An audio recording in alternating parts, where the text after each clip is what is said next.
I was having the best vacation of my life before I ended up alone in the middle of the ocean. Now, you might wonder how the heck a person would end up lost in the middle of the ocean on a family vacation. Well, you can say that my luck isn't exactly typical. Before everything had escalated to this, I was planning a trip with both of my parents to the Caribbean islands. You see, my family is kind of rich, the kind that can afford to rent out a private jet when they go on vacations, and that's exactly what we did. On the 1st of October, we packed our stuff and were ready to enjoy an adventurous weekend. I didn't pack much. In fact, I didn't need much.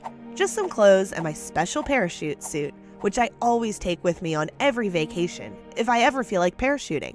I could honestly tell you guys that parachuting is the thing that gets me excited the most. The sensation flying in the air can't be compared to any other feeling in the world. In most cases, my father jumps with me, and we land together on the island. However, this time, things kinda took a different turn. As I was getting ready to jump, I stood near the door of the jet waiting for my father, as he was getting ready to join. When I looked down, I could see that we were almost near the land, and I was getting really excited to jump. The view looked so amazing. So I took out my phone from my jacket pocket and took a picture. But that's when something happened that took me off guard. My phone slipped from my hand, and I quickly leaned forward without thinking, hoping I would catch it. You could probably assume that at that point, what I did was very stupid because it had caused me to lose my balance and trip off the jet. Oh my God! I couldn't believe this was actually happening to me at the moment. Everything was so quick that I couldn't even utter a word or scream for help, and I started falling as I heard my parents screaming my name. I took a deep breath to calm myself down. And I just thought that I'll do what I always do, except that this time I was gonna land without my father. About 10 seconds later, the automatic parachute went off, which meant that something was wrong. It must have been the way I fell out of the jet, I thought. It was going too fast, and I did not jump correctly. I was heading towards the earth without any idea where I might land. But when I looked underneath, all I could see was water everywhere. I honestly wasn't sure if I'd land in the sea, but I was hoping I wouldn't, because it was going to be a big problem. Before I knew it, I had hit the ocean.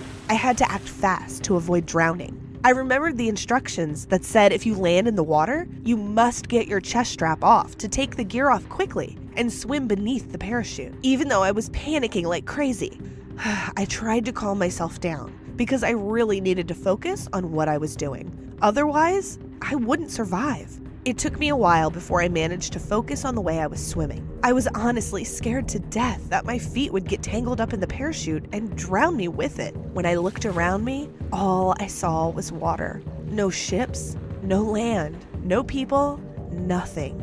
I took my shoes off to help ease my movement, and I swam around towards where I thought could be the way to the island. But I realized after a while that there was no way for me to know if I was swimming in the right direction. At that moment, I started realizing that I was in much bigger trouble than I thought I was in. I can't even describe the feeling I had. I have never been more scared in my entire life. My body was tired. Swimming started to become exhausting, and I honestly wondered whether that was going to be my last day alive. Then a thought hit me. I remembered all of the adventures I had taken with my parents and how there were a lot of hard times. At that moment, I knew that feeling sorry for myself wasn't going to get me anywhere. I needed to fight to stay alive. I never thought I would be put in that kind of situation. Well, to be fair, there were times that it had passed my mind, though I think everyone has had those kind of worst-case scenario thoughts, but never did I think of that. I thought about all the best ways to retain my energy. My biggest problem was that my body felt like lead. I didn't want to push myself too hard and sink to the bottom, so I decided to float for a while. However, with more time to think, more bad thoughts kept coming to mind. I was in the middle of the ocean. What if a shark came up from the water and decided to eat me? They could smell blood for miles, and their jaws could snap down on me quick. Even while I was floating, there would have been a shark creeping along the bottom of the ocean, just waiting for the right moment to attack. Needless to say, I was feeling uneasy. Even if it wasn't a shark, what if a freak storm hit and washed me further away from where my parents were looking? The weather around the island was supposed to be superb around this time of year, but that didn't mean the weather couldn't change at any moment. I knew deep down that it may have been illogical, but at that moment, logic seemed to be the last thing that made it to the top of my mind.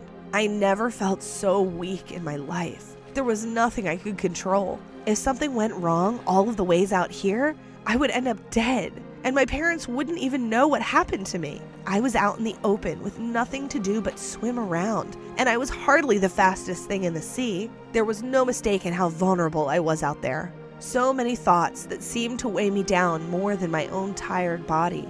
I started to panic again and started to swim again, trying to do all I could to make some sort of safety fast. Then I thought better of it. I knew that I needed to calm down if I wanted to survive. The only thing I could do was wait. But if I used up all of my energy then and there, I wouldn't have any later in case I desperately needed it.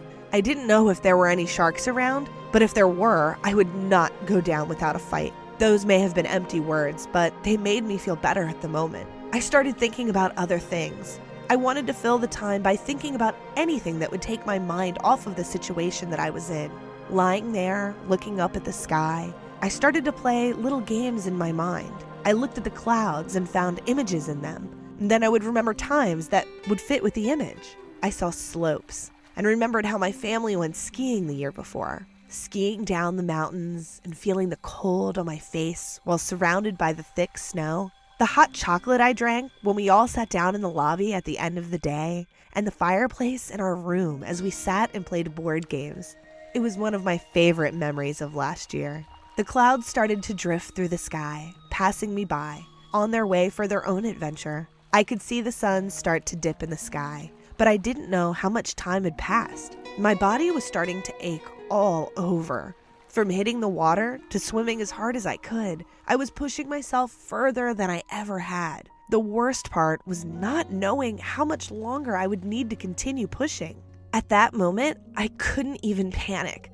I was too tired to do anything else but float. Trying to do anything else would take too much energy. As the sun drifted lower in the sky, I thought how beautiful the orange glow over the water looked, and I started to wonder, would that be the last thing I saw before I died? When the sun had completely faded in the sky and the stars started to show, my body started to falter. I could feel myself dipping underwater and tried focusing all of my attention on staying afloat just a little longer. I could feel tears in my eyes, but they were covered by the water. I clenched my eyes shut tight, my mind once again drifting towards the negative. I wasn't going to be found. Maybe my parents were looking in the wrong place. And what if my swimming earlier was in the wrong direction and I made it harder on them? I started to come down on myself harder than I ever had before. I opened my eyes again and looked up at the stars.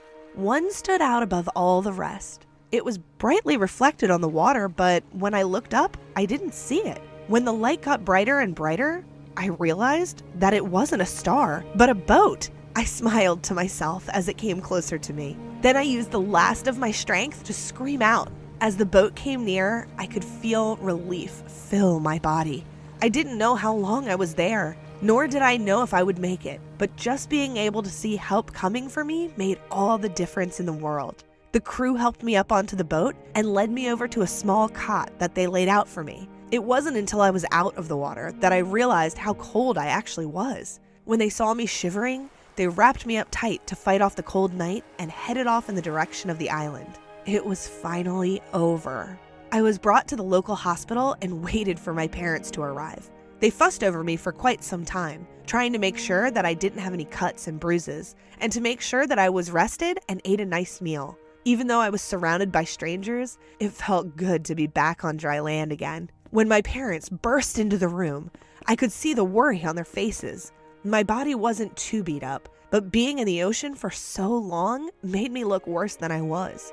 My dad immediately went to asking questions, trying to find out if there was anything wrong with me. My mom came to my bed and held me tight in her arms. I hugged her back, so happy to be near her again. When she finally let go, I could see that her eyes were red and puffy. My dad came over to me next and apologized for not getting there sooner and told me how he hired every available boat to search for me. I shook my head and gave him a hug too. I was just happy that he was there now.